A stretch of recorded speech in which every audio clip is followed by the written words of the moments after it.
अगर आप हमारे इस चैनल पर नए हैं तो चैनल को सब्सक्राइब करना ना भूलें और बेल आइकॉन को दबाना ना भूलें ताकि हमारे सारे वीडियो के नोटिफिकेशंस आपको टाइम टू टाइम मिलती रहें। So hello friends, welcome back to Achieva English learning classes. So friends, आज के इस वीडियो में हम बात करने वाले हैं यूज़ ऑफ लेट। मीन्स हम लेट का प्रयोग देखेंगे कि लेट को किस तरह से यूज किया जाता है, और एक बात स्पेशली कि लेट और अलाउ में फ़र्क क्या है। हालांकि इन दोनों का मीनिंग सेम होता है लेकिन कुछ इसमें डिफरेंस भी है, तो उसको भी आज हम देख लेते हैं। तो सबसे पहले हम देखते हैं लेट विद एग्ज़ाम्पल। और आशा करता हूँ कि इससे पहले जो 3 वीडियो अपलोड किया गया था, जिसमें फ़र्स्ट स्टेप में मैंने सब्जेक्ट्स के पूरे बारे में डिटेल दिया था, और सेकेंड स्टेप मैंने वर्ब के बारे में पूरा समझाया था, और थर्ड स्टेप मीन्स मैंने सेंटेंस के बारे में पूरा डिटेल दिया था, वो सभी अच्छे से क्लियर होगा। अगर वो तीनों वीडियो अच्छे से क्लियर हो गया होगा तो आई मेक यू श्योर कि आपको अब कोई भी समस्या नहीं होने वाली है, कोई भी प्रॉब्लम नहीं होने वाला है किसी भी टॉपिक को समझने के लिए। तो चलिए फटाफट स्टार्ट करते हैं वीडियो को। सो फ्रेंड्स, एकदम सीरियस होकर देखिएगा और वीडियो को बिल्कुल भी स्किप मत कीजिएगा, शुरू से लास्ट तक ज़रूर देखिएगा, आपको ज़रूर कुछ ना कुछ सीखने को मिलेगा। तो चलिए देखते हैं लेट मीन्स होता क्या है। लेट का मतलब होता है करने देना, और इस टॉपिक को क्या हम सभी टॉपिक को एक आइडेंटिफिकेशन मीन्स एक पहचान देकर सीखेंगे, और धीरे धीरे चलेंगे लेकिन बहुत अच्छे तरीके से सीख कर चलेंगे। तो देखिए आईडी यहाँ पास है ने दो, या फिर ने दीजिए, या फिर ने दें। तो याद रखिएगा, बहुत से ऐसे सेंटेंस होते हैं जिनके लास्ट में ने दो, ने दीजिए या फिर ने दें आते हैं, और जब भी कभी ये कंडीशन अप्लाई हो किसी भी सेंटेंस के लास्ट में, तो इसके लिए हम एक स्ट्रक्चर यूज करेंगे, जिसमें सबसे पहले हम इसी आइडेंटिफिकेशन के लिए लेट यूज करेंगे। फिर उसके बाद से हम ऑब्जेक्ट लिखेंगे उस सेंटेंस का, फिर उसी सेंटेंस का हम वर्ब लिखेंगे, जो verb first form of the verb कहलाएगा, और फिर उसके बाद से हम आरपी लिखेंगे, और आरपी को हम अदर वर्ड भी बोलते हैं, मीन्स ओडब्ल्यू भी बोलते हैं। तो फ्रेंड्स चलिए एग्जाम्पल के साथ देखते हैं, तो काफ़ी अच्छे से समझ में आ जाएगा। तो जैसा कि आप देख सकते हैं यहाँ पर एक एग्जांपल स्क्रीन पर है, मुझे काम कर लेने दो। तो यहाँ पर देखिए लास्ट में क्या आया है, लेने दो, मीन्स लेने में ने दो आ रहा है। तो यहाँ पास दो के लिए आपने सबसे पहले स्ट्रक्चर देखा है कि लेट यूज करना है, तो आपने लिखा लेट, और फिर उसके बाद से लेट के बाद स्ट्रक्चर में देखिए ऑब्जेक्ट लिखना है, और ऑब्जेक्ट आपका है मुझे मीन्स मी, और फिर V1 लिखना है, जिसमें मतलब हो रहा है करना। करना मीन्स डू, और काम का मतलब आरपी हो रहा है मीन्स वर्क। तो यहाँ कंप्लीट सेंटेंस होता है मुझे काम कर लेने दो means let me do work. वहीं दूसरा एग्जांपल देख सकते हैं आप, उसे अपना नाम बताने दो। उसे अपना नाम बताने दो मीन्स बताने दो, लास्ट में देखिए दो आ रहा है, तो जिसके लिए हमने सबसे शुरू में क्या यूज किया है, लेट, जैसा कि टॉपिक में बताया गया है। और उसके बाद से लेट के बाद हमको अपना ऑब्जेक्ट लेना होगा। तो ऑब्जेक्ट देखिए मैंने पढ़ा चुका है, सब्जेक्ट जब हम पढ़े थे तो उसमें पॉजेसिव पढ़े थे, ऑब्जेक्ट पढ़े थे, रिफ्लेक्सिव पढ़े थे, तो आप लोग देख सकते हैं यहाँ पास उसे के लिए हिम लगाया गया है।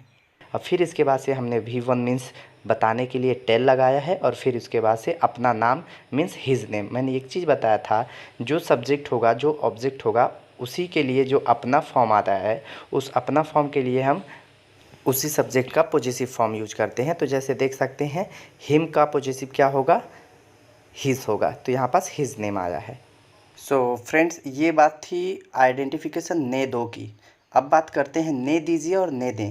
याद रखिएगा, जब ये दोनों आइडेंटिफिकेशन आए तो आपको करना क्या है कि जो स्ट्रक्चर अभी तक यूज कर रहे थे, लेट ऑब्जेक्ट V1 आरपी, उसके जस्ट पहले आपको प्लीज़ लगाना है और ज़्यादा कुछ नहीं करना है। तो देखिए जो सबसे पहले हमारा एग्जाम्पल था, मुझे काम कर लेने दो, वो बन गया है मुझे काम कर लेने दीजिए। तो यहाँ उसका ट्रांसलेशन हो गया है please let me do work. और एक और एग्जांपल देख लीजिए, उसे अपना नाम बताने दीजिए means please let him speak his name.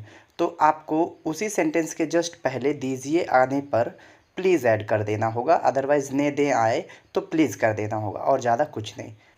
तो चलिए कुछ एग्जांपल देखते हैं, और इन सभी एग्जांपल्स को आपको रफ़ नोटबुक में कॉपी करते जाना है, और इस चैप्टर को भी कोशिश कीजिएगा कि रफ़ में कॉपी कीजिए, और इनके सभी के ट्रांसलेशन आपको कॉपी में लिखने के साथ साथ इनके जो भी ट्रांसलेशन होंगे, जो सेंटेंस ट्रांसलेट करेंगे आप, उसको कमेंट बॉक्स में ज़रूर बताएं कि इसके सभी के ट्रांसलेशन क्या होंगे इंग्लिश में। तो चलिए इसी के साथ हम देखते हैं दूसरी टॉपिक को, मीन्स लेट और अलाउ में फ़र्क क्या होता है, means difference between let and allow. Let means जैसा कि मैंने शुरुआती वीडियो में जब वीडियो स्टार्ट हुआ तो बताया था कि लेट मीन्स होता है करने देना, और इसको हमने स्टडी किया था according to identification means ID के अकॉर्डिंग, जिसका हमने आईडी बताया था ने दो या फिर ने दीजिए। ने तो जब यूज होता है तो स्ट्रक्चर सामान्य तरीके से चलता है, लेकिन जब ने दीजिए आता है तो ने दीजिए के लिए हम प्लीज़ यूज करते थे। आपको समझ में आ रहा होगा कि जब शुरू में हम पढ़े थे तो प्लीज़ यूज किए थे। और इसी आईडी के साथ हमने एक स्ट्रक्चर भी यूज किया था, मीन्स एक स्ट्रक्चर भी हम पढ़े थे कि स्ट्रक्चर में सबसे पहले हम लेट यूज करेंगे, फिर इसके बाद से object, then V1, then RP। Example देखेंगे तो समझ में आ जाएगा। चलिए एग्ज़ाम्पल देखते हैं। यहाँ पर से एक एग्ज़ाम्पल है लेट का, मुझे उससे बात करने दो। तो देखिए लास्ट में आया है करने दो, मीन्स दो आया है, तो इसके लिए हमने सेंटेंस ट्रांसलेट किया है let me talk to him. याद रखिएगा जो लेट होता है वो फॉर्मल तरीके से वर्क करता है, मतलब एकदम साधारण तरीके से। लेकिन अगर हम वहीं अलाउ की बात करें तो अलाउ के लिए हमको परमिशन लेने की ज़रूरत होती है। मीन्स जब भी कभी हम परमिशन लें और आइडेंटिफिकेशन सेम आपको मैच मिले, मीन्स सेम दिखे, जैसे ने दो और ने दीजिए के लिए अगर आप परमिशन लेना चाहते हैं किसी से, और वो परमिशन आप किसी से लेंगे तो या तो वो इंसान बड़ा होगा, या तो उम्र में वो बड़ा होगा, या तो पद में बड़ा होगा, या तो कोई ऑफिसर होगा, या तो बड़े लोग होंगे। तो उस सिचुएशन में हमको परमिशन लेना पड़ता है। जहाँ पास हम परमिशन लेते हैं उस सिचुएशन में हम लेट के जगह पे अलाउ बोलते हैं, और ज़्यादा फ़र्क नहीं होता है इसमें। तो यहाँ पास आप एक चीज़ और देख सकते हैं कि जो लेट का स्ट्रक्चर था वो लेट का आपका late plus object plus V1 plus RP है। लेकिन अगर हम अलाउ की बात करें तो अलाउ में आपको अलाउ प्लस ऑब्जेक्ट, और प्लस ऑब्जेक्ट के बाद आपको टू लगाना होगा, और टू लगाने के बाद फिर V1, फिर ऑब्जेक्ट सेकंड होगा आपका, और फिर उसके बाद से RP लगाएंगे। और जब ये कंडीशन आपका अप्लाई होगा तो अलाउ में याद रखिएगा, अलाउ में परमिशन के साथ साथ ये मोर फॉर्मल हो जाता है, मतलब ये बहुत ज़्यादा फॉर्मल हो जाता है, जिसका सेम आइडेंटिफिकेशन होता है। एक चीज़ और मैं बता दूं, अगर आप लेट के जगह पे डायरेक्टली अलाउ यूज़ करना चाहते हैं तो ये ऐसा नहीं कर सकते हैं। क्यों? क्योंकि अलाउ आपका परमिशन के साथ मोर फॉर्मल हो जाता है, लेकिन लेट आपका सीधे सामान्य तरीके से चलता है। लेकिन एक कंडीशन मैंने ये भी बताया था कि जब भी कभी आप लेट के पहले प्लीज़ यूज करते हैं, तो अगर आपको लगता है कि आप प्लीज़ के साथ लेट नहीं लगाना चाहते हैं तो आप प्लीज़ लेट ना बोलिए, वहाँ पास डायरेक्टली अलाउ बोल दीजिए, तो आपका sentence same to same formal से मोर फॉर्मल हो जाएगा। मीन्स लेट से ना यूज होके वो अलाउ से यूज हो जाएगा। कोई भी सेंटेंस आप किसी भी तरह का सेंटेंस बना सकते हैं आप दोनों को यूज करके।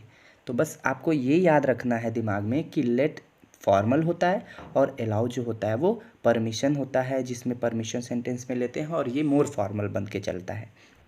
दोनों का एग्जाम्पल देखिए, मुझे उससे बात करने दो, let me talk to him. लेकिन अगर हम उसी चीज़ के लिए परमिशन ले रहे हैं तो वही सेंटेंस मुझे उससे बात करने दीजिए बनता है। तो अगर हम परमिशन ले रहे हैं तो वहाँ पास होगा allow me to talk to him. So friends, I hope कि आपको अच्छे से समझ में आ गया होगा। अगर एक बार नहीं समझ में आता है तो इसको बार बार वीडियो को ज़रूर देखिए। सो फ्रेंड्स, कुछ एग्ज़ाम्पल मैं वीडियो में दे रहा हूँ, और कोशिश आपको ये करना है कि इन सभी के आपको इंग्लिश ट्रांसलेशन करने के बाद कमेंट बॉक्स में इनका सभी का करेक्ट आंसर देना है, और रफ़ नोटबुक में इसको अच्छे से प्रैक्टिस करते रहिए। ज़रूरी नहीं है सिर्फ आप वीडियो से ही अपनी इंग्लिश इम्प्रूव कर सकते हैं।